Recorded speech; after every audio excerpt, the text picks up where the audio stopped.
আউযু বিল্লাহি মিনাশ শাইতানির রাজিম। ৩৩ নং সূরা, সূরা আল আহজাব, পারা ২২, পৃষ্ঠা নম্বর 2167। বিসমিল্লাহির রহমানির রহিম। ইন্নাল্লাযীনা ইউযুনাল্লাহা ওয়া রাসূলাহু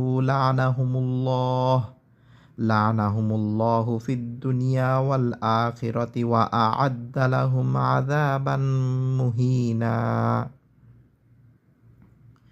৫৭ নং আয়াতের তাফসীর। নিশ্চয় যারা আল্লাহ ও তার রাসূলকে কষ্ট দেয়, আল্লাহ তাদেরকে দুনিয়া ও আখিরাতে লানত করেন এবং তিনি তাদের জন্য প্রস্তুত রেখেছেন লাঞ্ছনাদায়ক শাস্তি।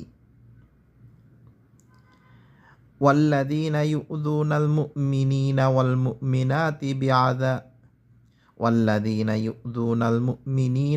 মুমিনাতি বিগাইরি মাকতাসাবু ফাকাদ ইহতামালু বুহতানাও ওয়া ইসমাম মুবিনা। ৫৮ নং আয়াত, বাংলা তাফসীর সংক্ষিপ্ত। আর যারা মুমিন পুরুষ ও মুমিন নারীদেরকে কষ্ট দেয় যা তারা করেনি, তার জন্য নিশ্চয় তারা অপবাদ ও স্পষ্ট পাপের বোঝা বহন করল। ২, নবী করিম সাল্লাল্লাহু আলাইহি ওয়াসাল্লামের প্রতি দরুদ পড়ার ফজিলত সংক্রান্ত অনেক হাদিস রয়েছে। ফাতহুল কাদির। যেমন নবী সাল্লাল্লাহু আলাইহি ওয়াসাল্লাম বলেছেন, যে ব্যক্তি আমার প্রতি দরুদ পাঠ করে, ফেরেশতারা তার প্রতি দরুদ পাঠ করে যতক্ষণ সে দরুদ পাঠ করতে থাকে। মুসনাদে আহমদ ৩য় খণ্ডের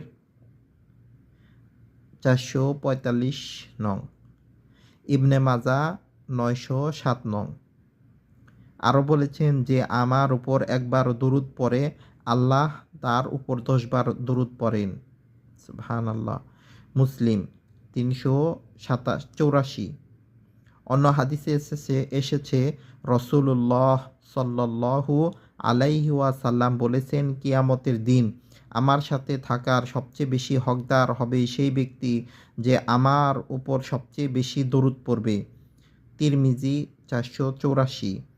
আরও বলেছেন, আমার কথা যে ব্যক্তির সামনে আলোচনা করা হয় এবং সে আমার উপর দরুদ পাঠ করে না, সে কৃপণ। তিরমিজি ৩৫৪৬।